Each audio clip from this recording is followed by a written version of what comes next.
Assalamualaikum warahmatullahi wabarakatuh. Dalam pembahasan video kali ini, saya akan membahas LKS ulangan harian 4 pelajaran SPDP halaman 99 yang sudah dikerjakan kemarin. Mulai dari soal nomor 1. Gambar cerita memiliki ciri-ciri. Sebelum kita membahas ke langsung jawabannya, kita akan cek apa ciri-ciri gambar cerita. Yang pertama, terdapat tokoh dalam cerita. Jumlah gambar lebih banyak dari teks cerita. Terus, gambar-gambar yang ada menceritakan urutan peristiwa. Nah, dari 4 pilihan yang disediakan A, B, C, D, maka jawaban yang cocok dengan ciri-ciri gambar cerita adalah C. Gambar-gambar yang ada menceritakan urutan peristiwa. Selanjutnya, nomor 2. Langkah awal sebelum menggambar cerita adalah membuat sketsa, ya benar. Jadi kita buat sketsa dulu, baru menggambar cerita. Itu selanjutnya nomor 3. Supaya gambar yang dihasilkan lebih menarik dan bagus, maka diberi, jawaban yang tepat adalah diberi warna. Ya. Makanya kemarin disuruh membuat poster itu juga diharapkan juga diwarnai agar lebih menarik. Selanjutnya soal nomor 4. Gambar di LKS menunjukkan proses pewarnaan gambar menggunakan, kira-kira dalam gambar itu menggunakan apa ya? Menggunakan krayon.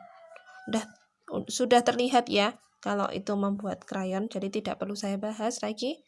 Selanjutnya nomor 5. Salah satu media yang digunakan untuk teknik pewarnaan basah adalah dalam pewarnaan basah itu pengertiannya kan yang menggunakan air atau minyak. Berarti yang mana yang menggunakan air atau minyak? Apakah pensil warna menggunakan air? No, tidak. Krayon menggunakan air atau minyak? Tidak. Cat minyak? Nah, jadi jawabannya adalah cat minyak.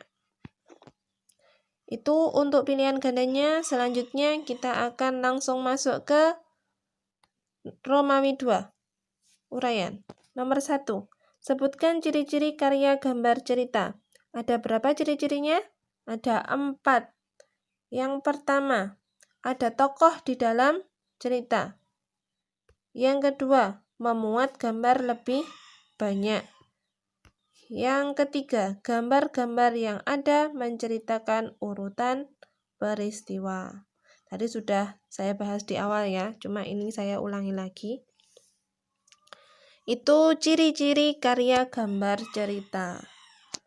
Selanjutnya nomor 2. Apa tujuan pemberian warna pada gambar? Nah, apa tujuannya pemberian warna pada gambar? Tadi juga sudah ada di pilihan ganda. Agar gambar yang dihasilkan lebih menarik dan bagus. Itu tujuannya memberikan warna.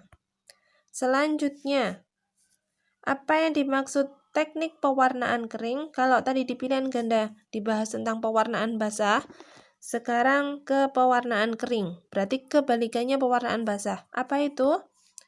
Pewarnaan kering adalah teknik pewarnaan sketsa tanpa menggunakan air atau minyak. Jadi tidak menggunakan air atau minyak. Itu pewarnaan kering. Yang selanjutnya nomor 4. Sebutkan langkah-langkah dalam membuat gambar cerita. Ada 4 langkah. Yang pertama, menyiapkan alat dan bahan. Yang kedua, menentukan tema. Tema yang mau digambar itu mau gambar apa? Harus ada tujuannya dulu. Baru setelah itu membuat sketsa. Setelah ada tujuannya, oh saya mau gambar ini, baru kita buat sketsa. Nah, yang terakhir menyempurnakan gambar. Tuh, ya. Sketsa itu kan baru yang tipis-tipis. Nah, setelah yang terakhir tuh gambarnya disempurnakan. Itu. Selanjutnya,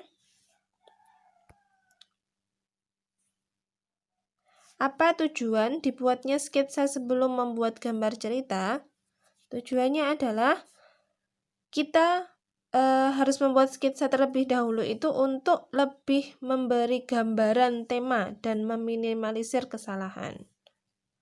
Jadi ketika kita membuat sketsa lebih dahulu, kita bisa mencocokkan dengan tema gambar cerita kita apakah sudah cocok. Kalau oke, sehingga nanti ketika sudah selesai atau mungkin dalam prosesnya membuat gambar cerita tidak ada kesalahan, daripada sudah jadi ternyata oh iya ternyata salah gitu gambarnya. Jadi meminimalisir kesalahan juga. Itu pembahasan untuk SPDP-nya.